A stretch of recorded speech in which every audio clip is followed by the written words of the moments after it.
Norintiems daug pinigų neišleisti yra viena smagi pramoga ir atrakcija Niujorko mieste, tai yra kelionė į Roosevelto salą. Aš ją pradedu keliaudamas nuo savo viešbučio link jos, o vėliau sėsiu į ypatingą keltuvą, kuris mane nukels į tarp Manheteno ir Bruklino esančią Roosevelto salą.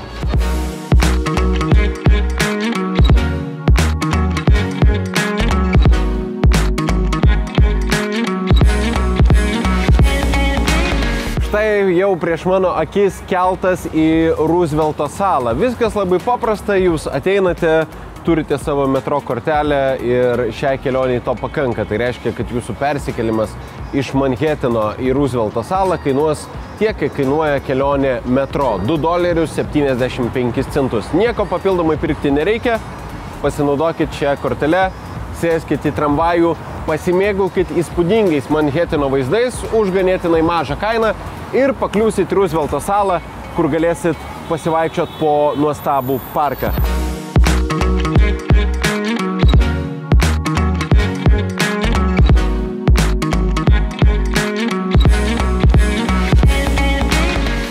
Neįtikėtina, kad Niujorkas šiaip ganėtinai brangus miestas, bet kad pakliūti čia jums užtenka $2.75, panoraminiai vaizdai keliantis keltuvu ir fantastinis Manheteno ir kitoje pusėje esančio Bruklino vaizdas stovint čia viduryje Roosevelto salos. Pagrindinis šioje saloje esantis parkas taip pat yra nemokamas, tiesa patekti čia galima tik iki 4:30 vakaro. Būnant čia, net čiurpai per kūną eina, iš tikrųjų kaip gera tai stebėt ir kažkokie atrodo izoliuota yra šita vieta, nes žmonių labai nedaug, jautiesi toks vienas dideliam mieste.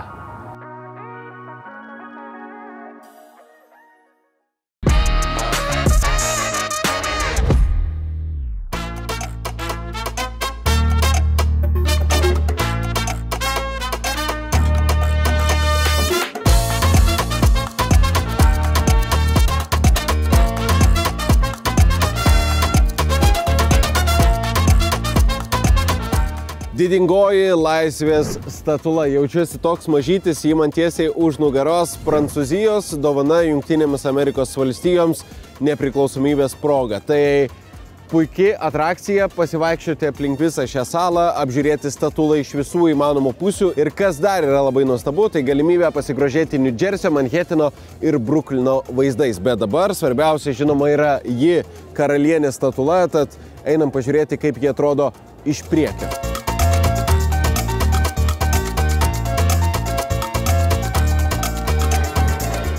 Vaikštant po šią salą, kai jau apžiūrėsi tai, kas svarbiausia, tai yra laisvės statula, nepamirškit, kad čia centriniai šios salos aikštėje yra įsikūręs ir Statue of Liberty Museum, muziejus, taip pat nemokamas, jau skaičiuotas jūsų bilieto kaina, tai jame galite apsilankyti ir sužinoti visą istoriją, kaip ši statula buvo atgabenta į Niujorką, kaip ji buvo surinkta ir kodėl ji yra tokia, kokią jūs šiandieną matot. Laivelis iš Niujorko jūs nuplukdins visur, kur reikia. Pirma stotelė yra laisvės statula. Apsižvalgykit, aplankykit statulą, aplankykit šioje saloje esantį muziejų. Vėliau sėskit į tą patį laivą ir keliaukite į Ellis Island, kur jūsų laukia dar vienas ypatingas muziejus. Visa ši kelionė įskaičiuota jūsų $24 bilieto kaina, tai išnaudokit visas pramogas. Ir patarimas, keliaukit pirmoje dienos pusėje, tam, kad saulė šviestų į statulą ir jūsų visos nuotraukos atrodytų puikiai.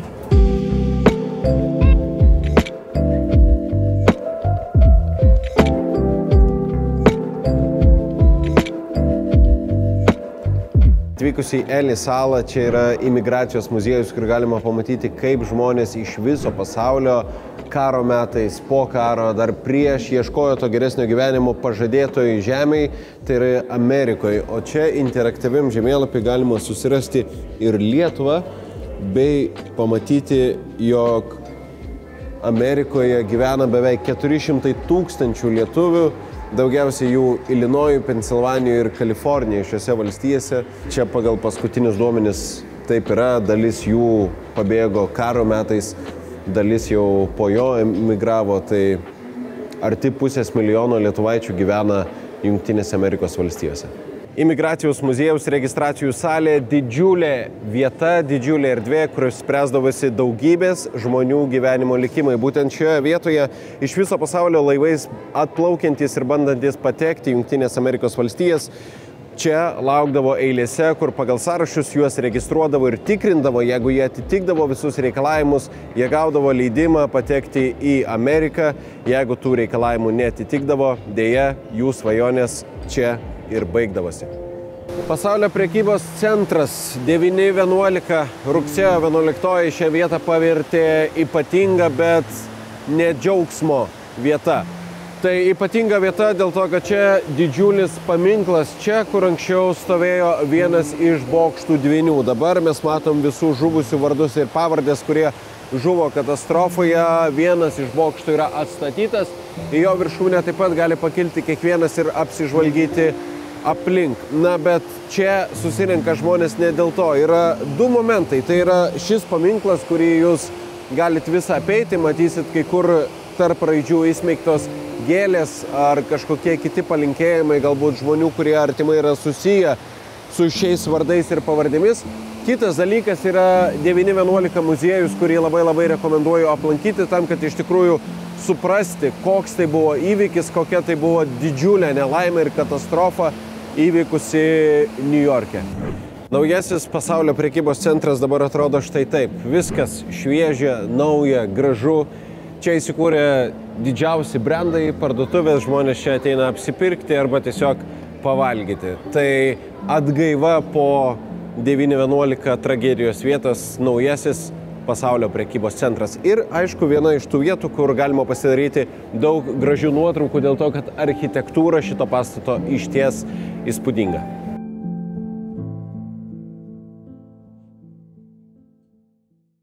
Niujorko metro tuneliais galima nukeliauti visur labai greitai ir patogiai. Ir štai mes atsidūrėm Kinijoje. Tai yra didžiausias kinų kvartalas visame pasaulyje, kur galima rasti absoliučiai visko.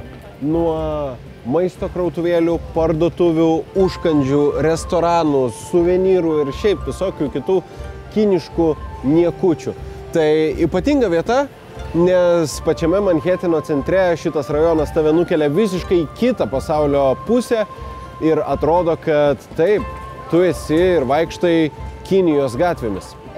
Nu ką, turim kinų kvartale kiniškas alus, koldūnai su krevetėm.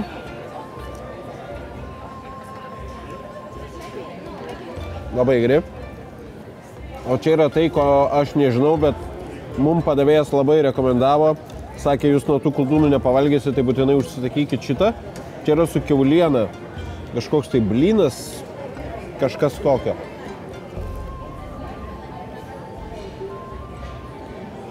Šiek tiek saldus, labai įdomus skonis. Bet kas yra geriausia, tai kainos šitoje kavinėje ir apskritai kinų kvartale. Štai toks bliūdas pilnas koldūnų vadinamųjų kainuoja apie $6–8, alus, jų vietinis $6, šitas patikalas $4 ir panašiai. Tai, kaip ir minėjau, čia atvažiuoja ne tik turistai, bet ir vietiniai Niujorko gyventojai, tiesiog pigiau ir skaniai pavalgyti.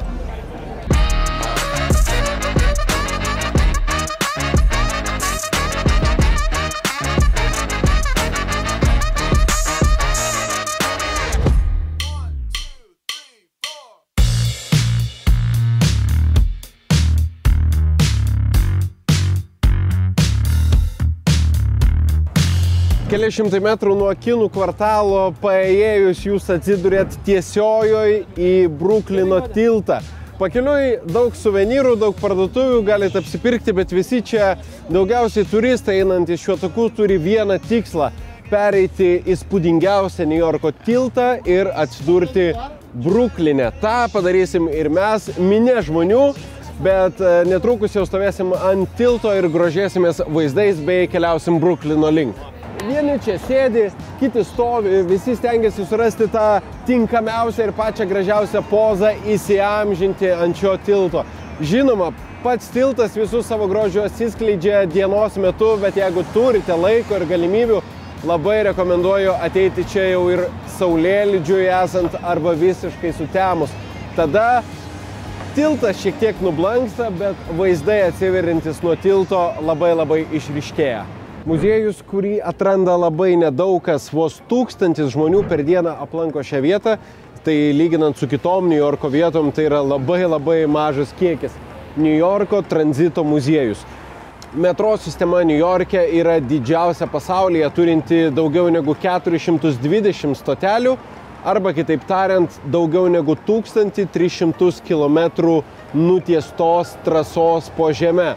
Taigi čia galima pamatyti, kaip viskas prasidėjo, kaip atrodė pirmieji metro, kaip tie tuneliai po žeme buvo išrausti ir susipažinti su šio miesto tranzito istorija. Eime. Įdomi lentelė tranzito muziejuje, 1915 metai ir dienos atlygis. Pavyzdžiui, vairuotojai uždirbdavo per dieną $4,5, kalviai beveik $3, ugniagesiai $2 ir panašiai. Ir štai čia pavaizduota, ką už tuos pinigus buvo galima nusipirkti. Tai kepurė kainuodavo $2, jau būdavo prabangos prekė, bet dešrainis ar alaus bokalas atsieidavo 5 centus.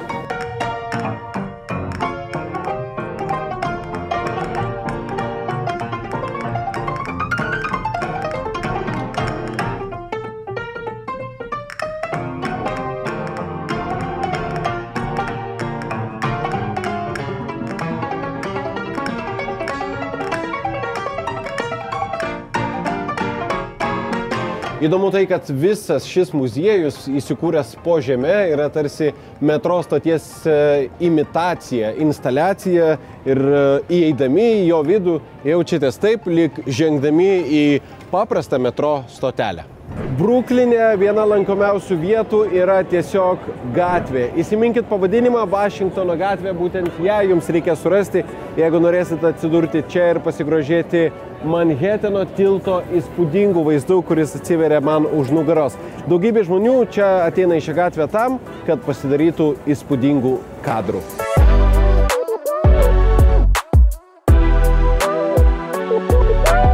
Prisidarius daug nuotraukų Vašingtono gatvėje su Manheteno tilto vaizdu, iš karto šios gatvės gale sukite į kairę ir prieš jūs Dumbo parkelis, kuriame atsiveria fantastiškas vaizdas į Bruklino tiltą ir į Manheteną. Nuostabus Bruklino tilto parkelis, kuriame žmonės tiesiog sėdi, mėgaujasi, šnekučiuojasi ir tai yra labai populiari piršlybų vieta. Aš esu antrą kartą šioje vietoje ir antrą kartą šioje vietoje įvyksta piršlybos, sužadėtuvės. Tai sveikinam būsimus jaunuosius. Jeigu jūs kada galvosit priklaupti ant kelio, turėkite omeny, šią vietą tikrai fantastiškas ir vertas kiekvienos jūsų sekundės vaizdas. Galbūt čia įvyks ir jūsų lemtinga akimirka.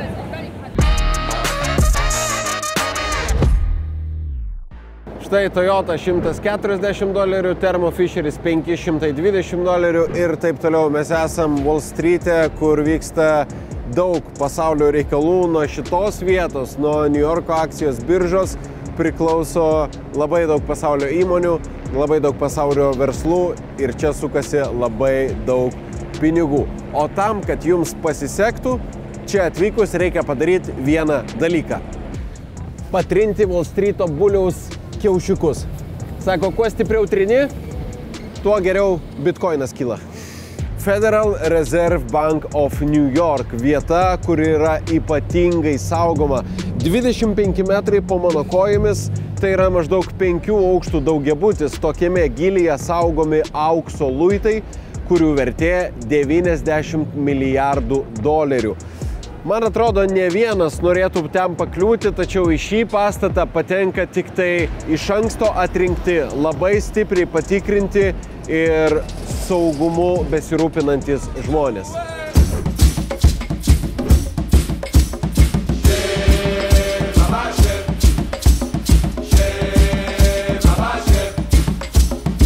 Sveiki atvykę į Times Square aikštę, arterija pagrindinė šio miesto, kur sukasi daugybė reklamų didžiausiose pasaulio LED ekranuose.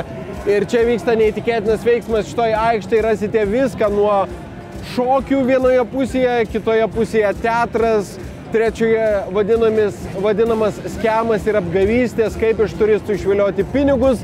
Na ir žinoma, visi stoja vidury gatvės, ant raudonų laiptų, bet kur, kad pasidarytų įspūdingas nuotraukas tarp šių didžiulių LED ekranų. Į Times Square aikštę galima ateiti ir dienos metu, čia viskas kur kas ramiau, bet žinoma, pagrindinis grožis ir vaizdas vyksta naktį, o ypatingai arčiau vidurnakčio. Turėkite omenyje, kad lygiai 12 val. Nakties visi šie LED ekranai sinchronizuojasi ir pradeda rodyti vieną ir tą patį vaizdą. Kiekvieną vakarą vaizdas būna vis kitoks, tai yra rodomas vos ne meno kūrinys, reklamuojantis vieną ar kitą brandą. Matot, viskas čia vyksta labai crazy. Čia New Yorkas, čia Times Square, čia gali nutikti visiškai bet kas. Nu ką, tai po Times Square turit užsukti į geriausią vietą, mano nuomonė, pavalgyti šalia pagrindinės New Yorko gatvės. Tai yra Los Tacos #1, pasijusit lyg Meksikoje, tacos, quesadilija, tik tai 3 rūšių, bet to pilnai užtenka. Ir čia alsuoja Meksika, muzika, gėrimai, pateikimas maisto ir visa kita, jūs visai netrukus pamatysit. Tai užsukim čia, užkasti.